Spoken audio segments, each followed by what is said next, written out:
Hey everybody, welcome to Sound Bombing. I created this show for people who want to experience a radical, life-changing journey through the sounds of my diverse guests. I hope that each sound you hear on this show will strengthen your faith, encourage your dreams, and challenge you to awaken the greatness within you. Drop the bomb. Drop the bomb. We're gonna drop the bomb. Drop the bomb. We're gonna drop the bomb. Drop the bomb. We come to drop the bomb. Drop the bomb. This is a journey into sound. A journey which along the way will bring to you new color, new dimension, new values, and a new experience.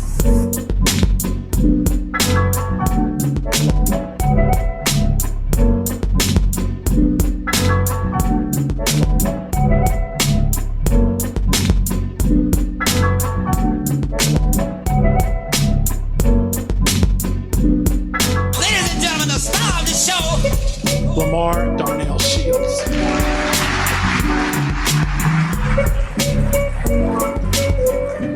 Good morning, good evening, good afternoon, whatever the time of the day is, you are with me, Dr. Lamar Darnell Shields, host of the amazing Sound Bombing. I just want to thank you all for tuning in. I love to get a chance to talk, not only just to you all, but to these amazing guests. I think you all come into the bomb shelter, not just because of me. I think you heard about, or maybe somebody encouraged you to listen to, not just me, but the amazing guests that we have. I'm always so honored to have some amazing people who decide to hang out with me to provide us with some insight on how we can become better and what's going on in this world. And today is no different, but you always know we have to start with our mindfulness meditation, our 3 breaths. We do this because we like to set the stage and the foundation, because you don't know what type of energy I'm bringing. I don't know what type of energy you're bringing. Well, hopefully, if you watch the show, my goal is to bring some positive energy. As you can see, I'm rocking my Bob Marley. So the positive vibes is what I want to bring. And so I'm always honored that you're hanging out with us. So welcome. If you're new, yeah. Welcome to the bomb shelter. If you are an old head, if you've been here before, thank you. You know what time it is, so I want you to find a comfortable position. And we're going to start with our mindfulness and our meditation, because you know this is the thing that saves my life. And other people that I bring onto this show, many of them are meditators, many of them are writing their gratitude journal, many of them pray, many of them have these morning routines, and today is not going to be any different because our guest is going to share some of his stuff. So let's get in a comfortable position. Put your feet on the floor, preferably if you'd like to take your shoes off. Plant it on the foundation of the floor so you can feel that energy coming through the soles of your feet. Put your hands on your lap and your palms are facing up in a position of receiving. And then roll your shoulders back, as my little 3rd graders used to say when I used to teach them meditation. They would say, Dr. Shields, sit up, sit back, roll your shoulders back and relax, and slowly close your eyes. Everything is soft. Everything is soft. Your face is soft, your eyes, your eyebrows. You're just letting everything go. You're just letting everything go. You're going to have a lot of thoughts that come past your mind. Don't judge them. Don't hold on to them. Let them go. We're going to do our 3 breaths. So inhale. Hold it for 3 seconds and exhale. 2 more times. Inhale. Hold it for 3 seconds. Exhale. 1 more time. We're going to go a little deeper. Inhale. Hold it and let it out. Bombers, what is that called? That is called the breath of life. And what that says is that you are here, and I am so honored that you decided to be with me today. Hey, I got another amazing guest. Who's going to shed some light, and we need some light because many of us are walking around in the darkness because of COVID, because of racial injustices, because of a lot of negative things that are taking place on this planet, because of this pandemic, because of poverty, because of so many different things. But today is about change, because change is essential for your growth and my personal growth as a person. You see, without change, you are assured of staying just the way you are and doing things just the way you've always done them. I think a couple of years ago, I took my ex-girlfriend out that I dated in high school just to catch up, just to talk to her. And I cannot believe when I tried to order food, she still ordered the same food from when we were in high school. So you're talking about somebody that doesn't like change. Believe me, she was stuck. And I talked to my cousin and she said, you must have forgot we used to call her Plain Jane. I said, we would have never made it because life is about change. But for some people, that's a good thing. They want to sort of stay where they are. Not me. Some of them are happy with living their lives. Not me. I'm always about change. But for many people, the current path that they're on lacks meaning and satisfaction, and they feel stuck. They want to change, but it seems it cannot happen. And sometimes it's not overnight. So people get frustrated. They lose their patience. In Spanish, we say, ser paciente, be patient. But the reality is, you know this and I do this, change is difficult. And in the low success rates on everything from New Year's resolutions, which I never keep because people never keep them. I never keep a New Year's resolution. Well, I'm not going to say I don't keep a New Year's resolution. I don't make them because I don't believe in many of those things. So I don't do that. And a lot of people stop them after the next day. I said, if you want to change, don't wait until January 1st. Today can be the first day. Tomorrow can be the first day. And the low success rates of these things, you're seeing people not keeping those resolutions. But on the face of it, change doesn't seem like it should be that difficult. If there's something that you don't like about yourself, change it, right? The reality is that profound change can be slow, can be frustrating and painful, filled with struggles, setbacks, and disappointment. However, change is the most difficult yet rewarding thing you will ever do. Let's find out from our next guest. Who am I talking about? He is a change agent. His life is about change and helping other people do the same thing. Who am I talking about? Harry Sherwood. Harry, so many people can't seem to make lasting changes in their personal life, but he can. He's a self-help guru. He helps a lot of people who are struggling in many ways. He's dedicated his life long to traveling across the globe, working with other individuals. He practiced thousands of hours of meditation and received a religious studies degree from the University of Michigan, the Midwest. Shout out to the Midwest. Along the way, he studied Tai Chi, Qigong, Kriya Yoga, meditation, mindfulness, psychology. He's also took part in the shamanic ceremonies, tribal ceremonies, plant medicine ceremonies, funeral ceremonies ranging from China to Ghana to Indonesia to California. And you know what? This dude, Harry, is in the bomb shelter with your man. Harry, welcome to Sound Bombing. How are you doing, brother? I am fantastic. I love your energy. Thank you so much for having me here. Well, I'm hoping I can keep up with you with all the things that you've been doing, all the studies, all the practices. First of all, how do you find time to do all of these things? I've made it a lifestyle.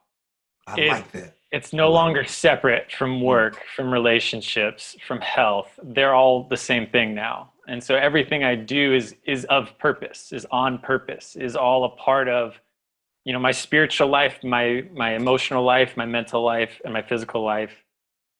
They're all in the same categories now. So everything I do holds the same intent, holds the same energy and intention. So what was your turning point, Harry? The last guy I had on, you know, Matthew talked about it. At 9 years old, he felt this need to really search for spirituality. Well, you don't really search for it. I think it really comes to you when it says when the Watutu, when the Watoto, or the student is ready, the teacher appears. What happened in your life that caused you to make a shift and then to pursue this life of spirituality, growth, meditation, healthy eating? You know, I don't think it was one thing. It was a few different things that kind of unfolded over time. When I was young, I was the kid who always was just super fascinated with superpowers, superhumans, spirituality, aliens, like anything that was outside of the box that challenged my current paradigm. I was fascinated by it. Ghosts, all of it. But I didn't really pay it much attention past age 10, maybe. And then as life went on, you know, a little bit more of the realities of the current paradigm. My dad really wasn't around a lot. When he was home, he wasn't really there. My mom was very loving, but didn't know how to set boundaries. And my oldest brother was an addict. My middle brother was kind of headed down that same route. So everywhere I looked, there was no direction. And I started to feel very suffocated. So I latched on to friends, started to party a lot, get in fights, chase women. I was your typical jock in high school. What sport did you play, man? Football. Okay. Yes, I enjoyed my football. It was hard hitting. Back then, if you asked me why do you like football, so I can hit people. So it was there was a lot of parts of me, but the walls were closing in more and more.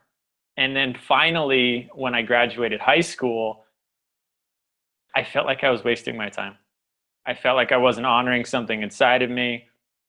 I was sick of waking up hungover. I was sick of not liking myself. I was sick of being insecure and full of fear, even though I presented a very confident front.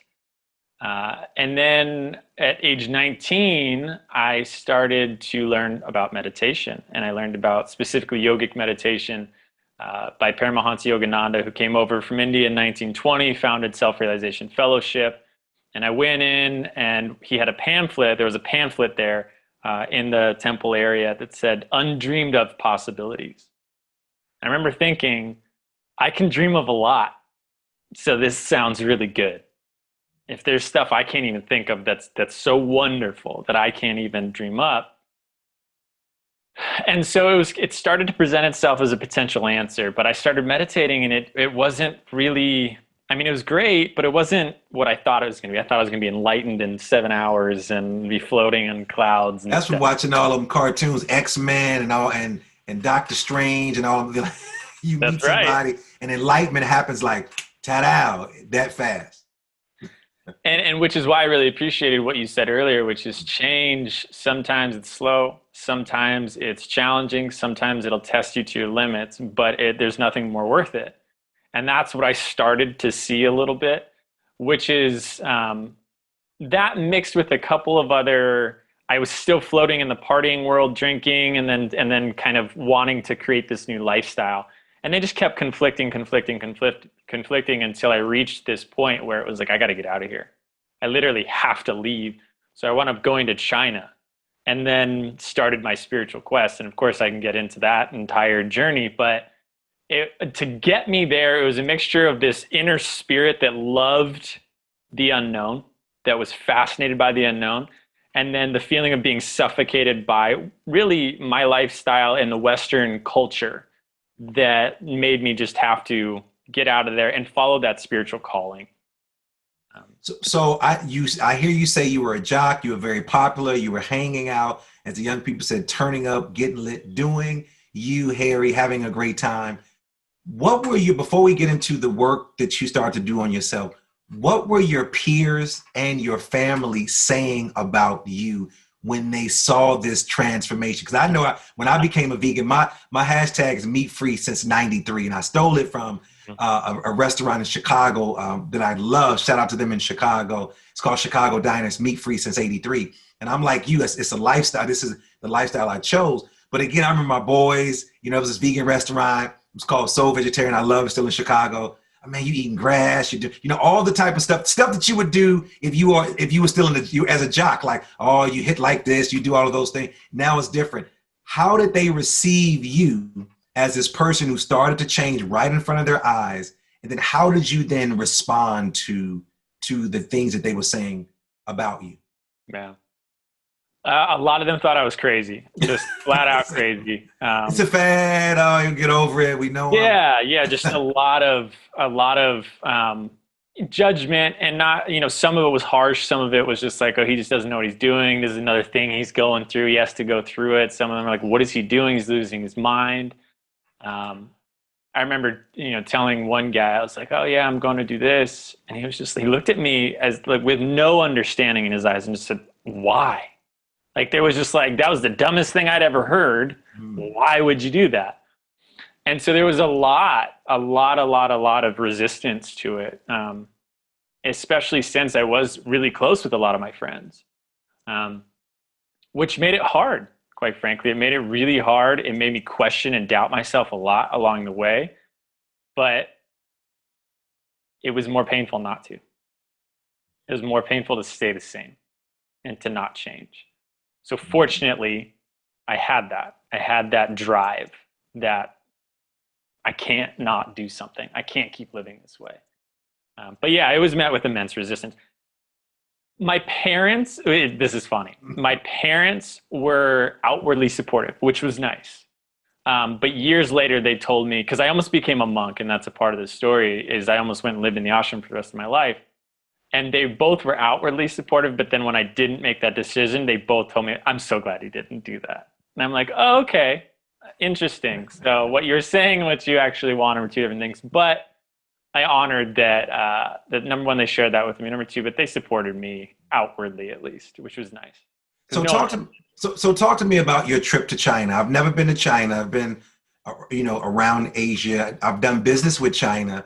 How does a kid like you who had a grew up, struggling issues with family and athlete and all those things, your own personal challenges, how did you find yourself studying and living with monks and yogis in China? What was that experience like? And what are some lessons that you learned from that trip and several trips? So the yogis were in California. The monks were the Shaolin monks. They were Buddhist. Oh man, you like Wu-Tang Clan, man. That's right. That's right. You like the Wu-Tang. People will catch up on that later on. For those who don't know, Google Wu-Tang Shaolin. We don't have time to break that down. Yeah, that's its own story. But honestly, so I mean, starting with that idea of the legendary Shaolin are the ones that, Bruce Lee's teacher, we think of the one, the martial artist that can float in air. Like it is the kind of the mystical idea of martial arts and where it can take you. And that's what I thought going in, right? Like that's why I chose that place, was that I'd watched all the Bruce Lee movies growing up. I had done all of that stuff. Real quick, I don't think we realize how amazing Bruce Lee was. His philosophy, like I'm reading more about him than, it wasn't even just about the martial arts, man. This guy was so gifted and talented. And I don't think that we even knew. I was a little kid when he was out. I just went to the show, but didn't realize how powerful he was. And he's more effective, I think, now in his death than he was when he was alive. Yeah, that's well said. Just amazing. Yeah, his philosophy is profound, quite frankly, and he incorporates a couple different systems of spiritual focus, of mental focus, and he ties it into how the body operates in such a dynamic way. Talks about being water versus rigid in form, and that essentially is what most spiritual traditions lead to, is learning to be in true flow. And yeah, his stuff is phenomenal. So you studied in China amongst these individuals. Yeah. So when I got there, it was way different than I thought it was going to be. Like I said, I had I'm going to this like place in the clouds and it's going to be all mystical. And it wasn't. It was 8 hours of intense training every day. Getting bit by horse flies, like 50 a day. There used to be a pile of them in the corner when we'd kill them, just hitting ourselves, and then we'd pile them up in the corner. Most humid place I've ever been. So it was it was different. It was just intense, quite frankly. No warm water for showers. So it was cold water the whole time. Only hot water to drink because it wasn't sanitary to drink. I got dysentery twice, lost 20 pounds in 10 days, one of those times. So it was eye-opening to a different way of life, to a much harsher way of life. Culturally, it was an amazing experience because I lived in a bubble. I think most of us do in one way or another, but I lived in a bubble. I didn't really know about this place on the other side of the world and how they lived. And we used to run up this side of the mountain, and there'd be this mist and this fog. And I'm like, oh, it's so wonderful, so mystical. And my teacher's like, no, who didn't speak English, by the way, but he kind of was able to communicate. Most of that is the trash burning. So that's actually like really bad for your lungs. And so it was just this like mixture of beauty and deep connection to nature with this harsher way of life. That was kind of developing world meets modern world, but they hadn't figured it out yet. I don't think we have either. And I remember there was one time that we were running and there was this little corn patch. And there was this one woman who attended to it, little cornfield. And one day I saw where she lived, and it was a brick wall, cinder block wall, about 3 feet, 4.5, 4 feet tall. And there was a tarp laid over to the other side with just a wooden pole. And then she had a little stove. And that's where she lived year round. And it gets cold there. It gets cold in the winters. And I ran by her, and she smiled the most genuine smile. I'm sorry, did I lose you there? No, we're there. Go ahead. Okay. The most genuine smile I had ever seen until that point in my life. And when she smiled, there was, a couple teeth were brown, the rest were missing. But there's just this pure state of just this, it felt like an angel was smiling at me. Just the essence of, I am attached to nothing. There are no blockages. It's just, this is pure joy, and this is what I'm experiencing and expressing. What were some of your takeaways and life lessons from your time in China working with the monks? Communication was a huge one, because while it was an international school that I went to, so English was the common language. Only one of the Chinese spoke English. So my teacher, who didn't speak English, the entire time, all communication, I was there for 4 months, all communication was through mannerisms, through body language, and through energy. And so I learned a deeper human language. I learned a communication style that was beyond words. And it was profound, and I'm so grateful to have had that experience. So it sounds like you had a major breakthrough from meeting the woman, near the hill, running up and down the hill with the mist, and engaging people at a different level. Why is it so hard for people to implement a breakthrough in their life? Like, you did something that the average person will not do. Why are some people stuck? Why won't people do, Harry, what you've done? And I'm not saying going to China, but just doing something different. Why do people get stuck? And what advice do you have for them who want to step out on faith and then dare to do something different? I think that's actually one of the most important questions that you can really ask around this work, because what we often talk about is the lack of integration in the spiritual space, in the personal development space, in whatever space it is where we are trying to create change, is that just initially there's fear, right? There's fear of the unknown. And so that's the first hurdle, if you may, around just stepping into, okay, I'm going to go do this seminar. Okay, I'm going to read this book. Okay, I'm going to go fly to another part of the world. Okay, I'm going to sit in this ceremony, whatever it might be, whatever the experience that's going to push my edge a little bit, that's going to take me to the edge. Number one, that's just scary. Then number two is, oh my gosh, it was life-changing. It was amazing. I feel like a new person. Wonderful. I go back home. 3 weeks later, I'm back to my old ways. And why? And we often talk about there's a lack of integration in lifestyle. And we say, look, there's no magic pill. I hate to break it to everyone, but there is a magic lifestyle. What are the changes you're taking with you? And that comes with a lot of deep reflection. Okay, what was it that changed me about this experience? Okay, I saw a new way of life. I experienced a new way of life. I was challenged in some of my old paradigm way of thinking. I was able to tap into some of the chi and the energy. This internal life force was no longer an idea. It was starting to become a reality for me. Okay, coming home, how can I implement those things? Well, I can maybe start up a practice. In the mornings, can I do a little Tai Chi? Can I tap into that energy? Can I cultivate it? Because it's not about experiencing it once, right? 10 years from now, that experience is going to be a memory. That's it. So you talked about not having a magic pill, but there's a magic lifestyle. Now, from what was submitted to me from my producers, you have a concept for the word magic. What is the magic, MAGIC acronym, and how can it help people? Yeah. Okay. So magic is something that we're really big on because we believe that magic's real.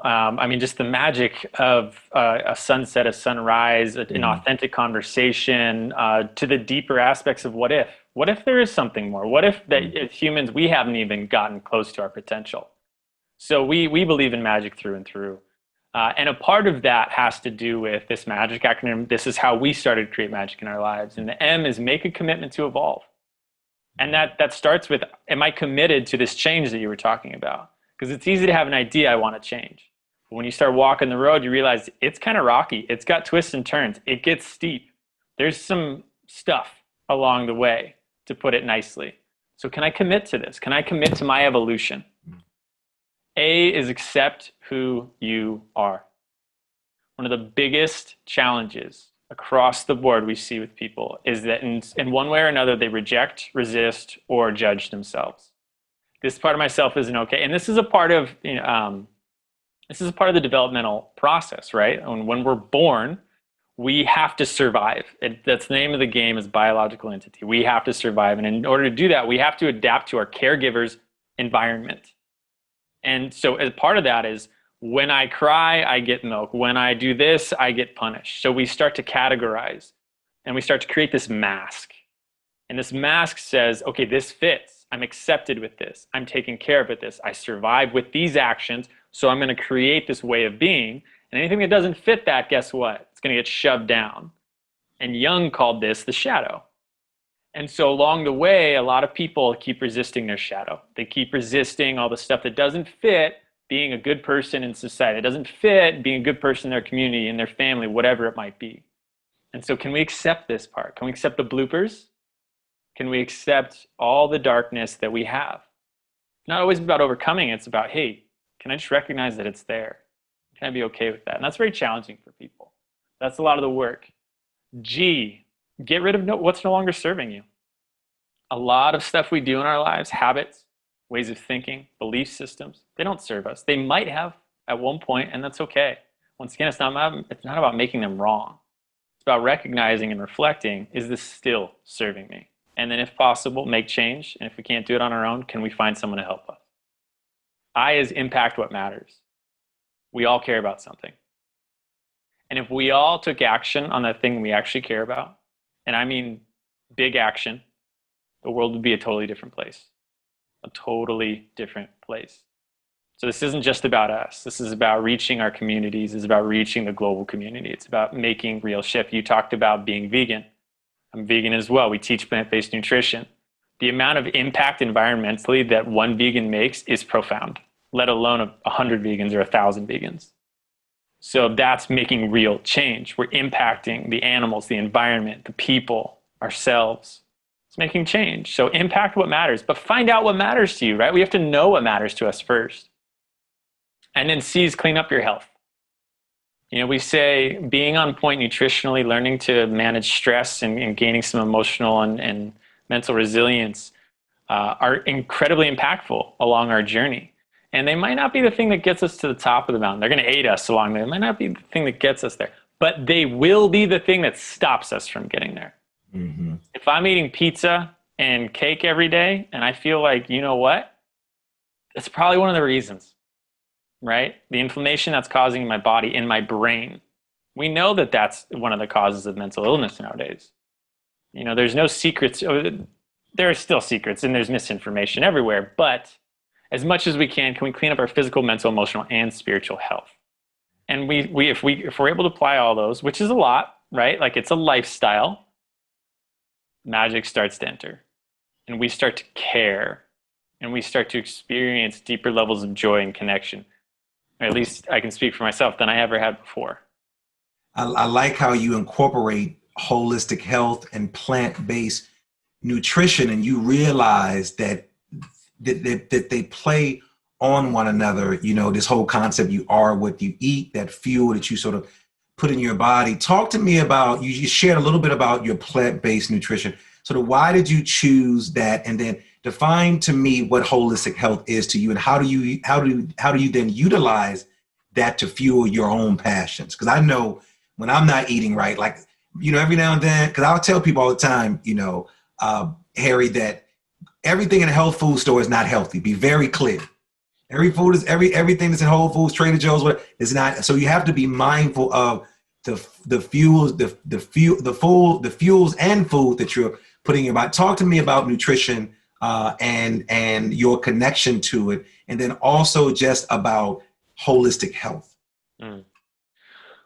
Well, after I left China, I went and lived with monks and yogis through Self-Realization Fellowship in the States for 6 months, and they were vegetarian. And they talked about being vegetarian for a couple of different reasons, but one of the main reasons was just the energetic vibration of food. You know, if everything's energy, which we know through physics and quantum physics, every level of physics says the same thing, then that food has a vibration. And if I'm eating something that was full of life and vibrant, like plants and different things like that, it's going to help my vibration. But if I'm eating basically a dead animal, especially most of us that, you know, when we do eat meat, or those who eat meat, it's not the best meat in the world. So this was a factory farmed piece of meat, whether it's cow, chicken, fish, whatever it is. And the level of adrenaline and hormones and stress that's being caused in that animal also affects its vibration. And so they talked about it energetically, which really resonated with me. But being from a football background, I was also a high school football coach before I left for China. I was very interested in the sports nutrition behind it. And hey, how am I going to perform during this? Can I be an optimal human being while being vegetarian? But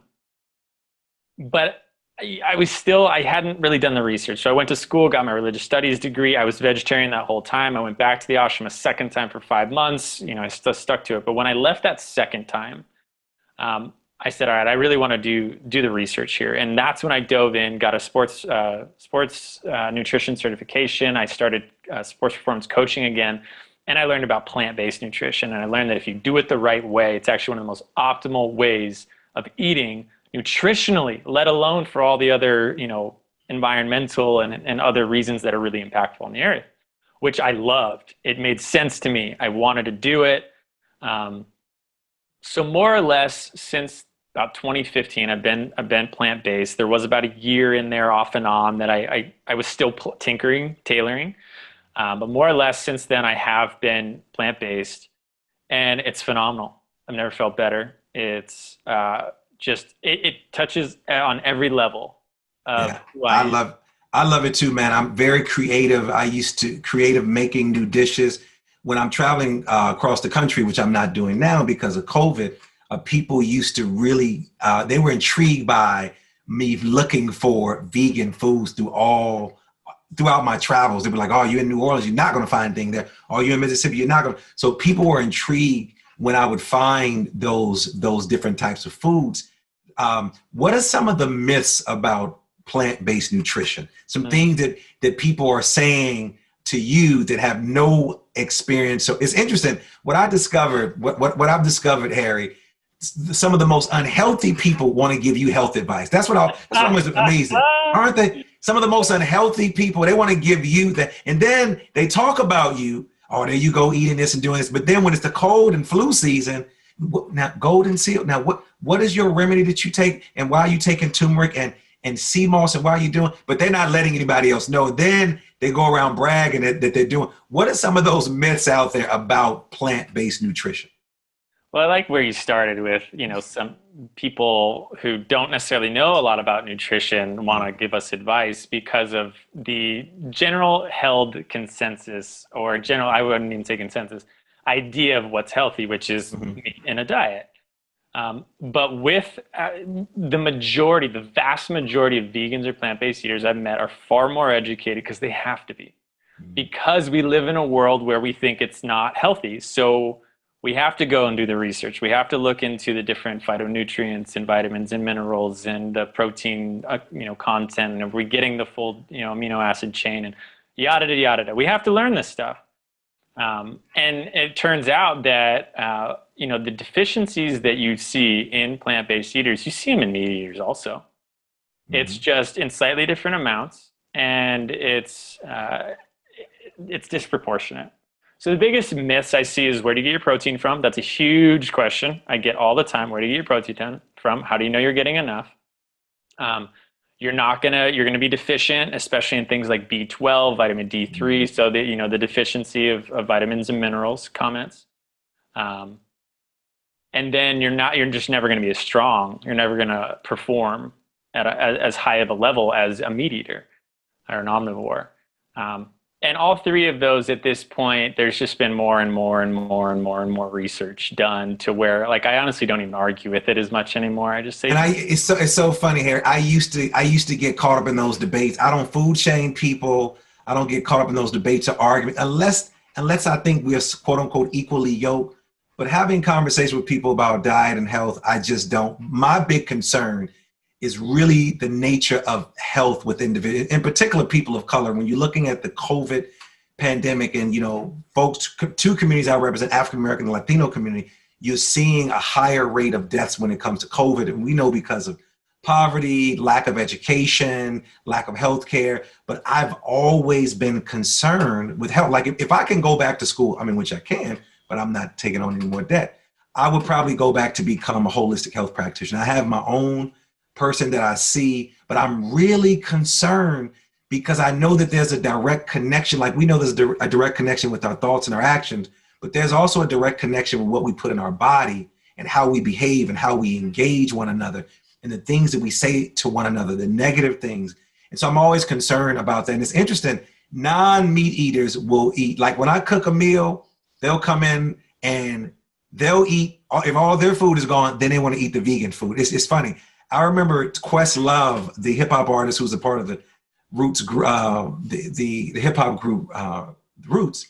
And I remember he was sharing a story. Everyone has a Prince story. And he went over the Prince, like real Prince, the Prince of Minnesota, Minneapolis, purple guy. And he said he was walking through the door and Questlove, if you ever seen him, about 6'5", big guy, walking through the door, he was eating, I think like a burger. And he said, Prince is all of like 5'1" probably. And he said, he stopped him at the door and he was like, "What are you doing? This is Prince." He said, "Well, you can't come in." He said, "Well, I'm eating, I'm coming to help you." He said, "No." And Questlove was like, "Man, I'm a grown ass man. This little dude puts me on the porch where I had to eat because Prince was like, "No, you're not bringing that into the space." And I'm the same way. I don't play around when it comes to my diet, my spirituality, what I believe my children should have. My children have all been vegan.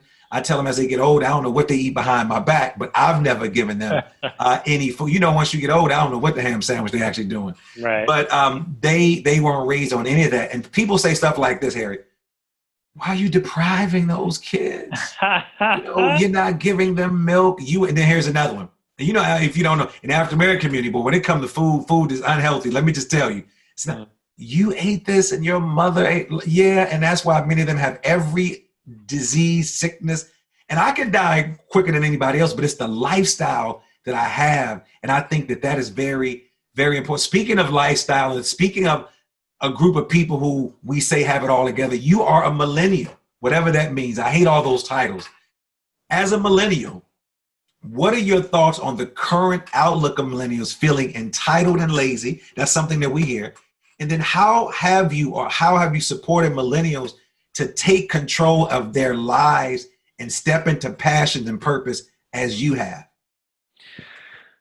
That's a really good question because I honestly think that in general, the millennials are both very understood by your generation because you see through some of the BS, but also misunderstood because there is another side of the coin. I think the misunderstanding comes in as, I'd say, I don't know, people in their 50s and older, maybe. In the workforce, the way it was is you were told to jump and your response is how high, right? Like you're at work, you get shit done, that end of story. Now it's a little bit different. Now you're told to jump and the millennials say, why? Like, I want to know why I'm being told to jump. I'm not as trusting as maybe the generations before. And quite frankly, for good reason. Like, just look at the world today. There's good reason to question the direction we're heading in, right? We're a ship that's sailing into an iceberg in certain ways. Like, we're the Titanic, kind of. So that's kind of the misunderstood portion. There's just a deeper, like, hey, if I'm really behind what your answer is with the why, I'll get on board. But I have to be convinced. And that's newer. Now, the other side of the coin is that I believe that, and honestly, I believe this goes up to the 50s age range and even, the truth be told, the Industrial Revolution. But we're a part of a lost generation.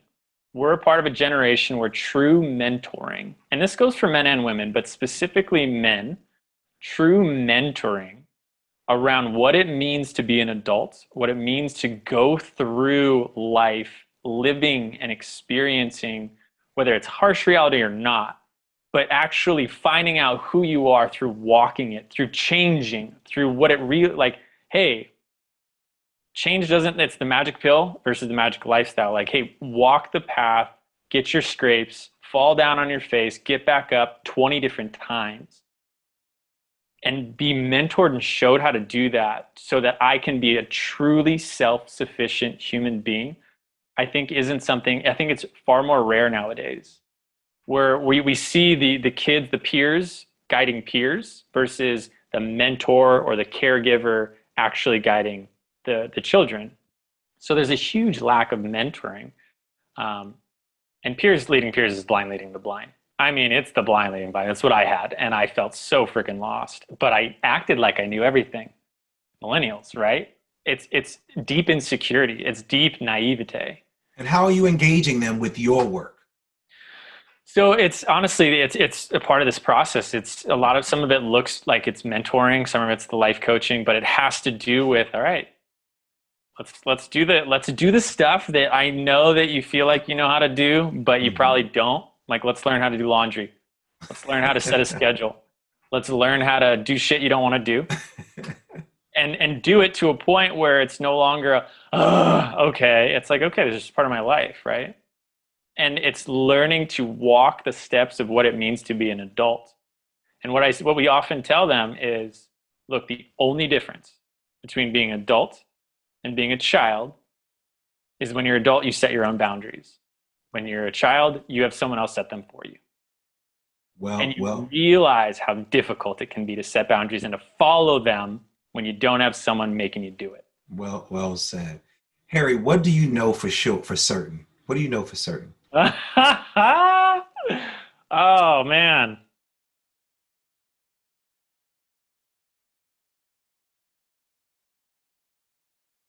I am. That's about it. Like, I don't think I know anything for certain. I think reality is far too amazing and deep and complex to give you a true answer there. Like, I think the depth of what I can say for certain is that I exist, which is deeply profound, because I've experienced the I am. I've experienced the depth of being through spirituality and meditation and plant medicines and stuff. But beyond that, like, I genuinely don't think I could give you anything else. How important are questions to you? Because you've been around a lot of cultures, you've been around a lot of people with different spiritual modalities. How important are questions to you in your work and in your faith and your walk? Immensely. And I mean, if we don't, questions help us gain a rudder in our boat. You know, we're directionless, we're crashing up against the shore until we start to ask questions like, what do I care about? Who am I? What do I care to leave behind? What is it I'm passionate about? What am I going to do with my life? And then we start to get a little bit of direction. Then we can start to say, oh, I've been heading the wrong way for 20 years. Maybe I should start to turn my boat. And so they help us get a heading. They help us get a compass. And then once we start to have that compass, it's okay if those answers change. We evolve as humans. We change. But the questions are essentially a part of the guiding process that allow us to find answers to deeper truths, right? It's hard to find something when you don't know what you're looking for. But at least when you have a little bit of, I know I'm looking for, so for me, it was a spiritual quest. I wanted to find out the answer of, is there something more to reality and to myself? Is there a deeper aspect? What is this enlightenment thing? What is this self-realization thing? What is this soul thing? Can I experience it beyond a concept? And that has driven me since I asked that question. And so there's this, it gives us guidance and direction. Well, Harry, how can our listeners get in contact with you? You've been a breath of fresh air, a breath of, you have been a light in a dark tunnel for those that are listening, and you've shed a lot of light to me today. How can our listeners get in contact with you if they want to continue to have this conversation with you? Yeah, consciously.org. is our website, and we have a contact us page on there. And I always say I'm open to, we do free half-hour consultations. Let's talk. Let's have some fun if you're interested. And then obviously we do some other ways we work with people. I run an online meditation group that meets twice a day. And it's knowing that people are struggling right now. It's whatever you can offer. First week free. After that, if you only have $1 to give, cool. That's fine. And it's a way for people to calm down, connect, and really dive in to finding some of these answers, the answers of the questions that hopefully we start to ask ourselves. Well, speaking of answers and questions that we start to ask ourselves, my favorite part of the show is the super bomb questions. And I love these questions because it gives us a little different perspective on our guests. So I'm going to ask you these questions. So are you ready, Harry? As ready as I can be. Let's go. What is your favorite word? Self. What's your favorite quote or Bible verse or spiritual verse? You are the one that you've been waiting for. What's your superpower?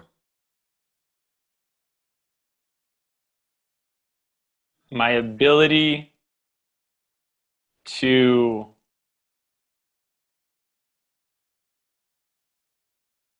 be open to a deeper reality. What's your spirit animal? Currently, it is the hawk. What moves you to tears of joy? When I see someone who's been struggling for a long time break through. What moves you to tears of sorrow? Unneeded suffering. What do you wish you had more time to do?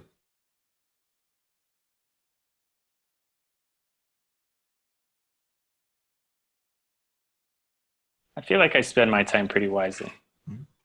What is the book or books you've given most as a gift and why? 3 books. The Untethered Soul by Michael Singer. Deeply profound. Deeply profound.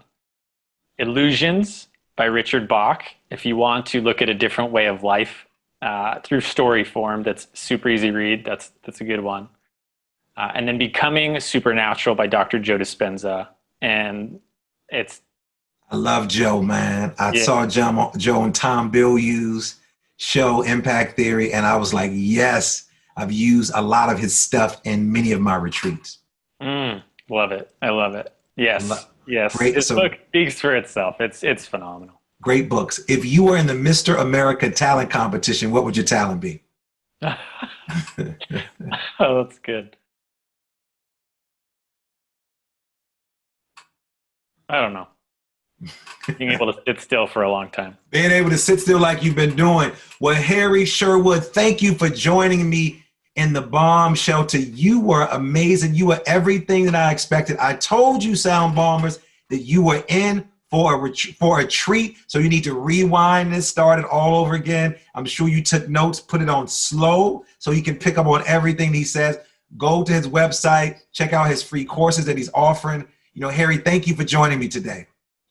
I appreciate you having me on, and I want to take a second to just reflect back to you that it's conversations like these, people you have on here, and these platforms that are making change. So this is the impact, what matters. I genuinely believe that you're impacting people. So thank you for doing what you do. Man, I appreciate those words, and I receive all of that. And I want to thank my super producer, my Haitian brother, Alexander Blanc, my amazing producer, Nicole Klempaka, who does all the research for me, our theme music, Supremacy, and all of you out there who are listening, thank you. Make sure you subscribe. Leave a comment. Go to all the platforms. Leave a comment. Let us know what you think. And then if there's a person that you want us to bring on the show, please reach out to us. Stop being stingy. Share me with all of your friends. If you want to know more about me, go to drdrlds.com, drdrlds.com. And as always, believe something wonderful is about to happen, and some people miss the message because they're too busy looking for the mess. Thanks for tuning in, and you've been listening to Sound Bombing. Go out and do something for someone other than yourself today. Peace.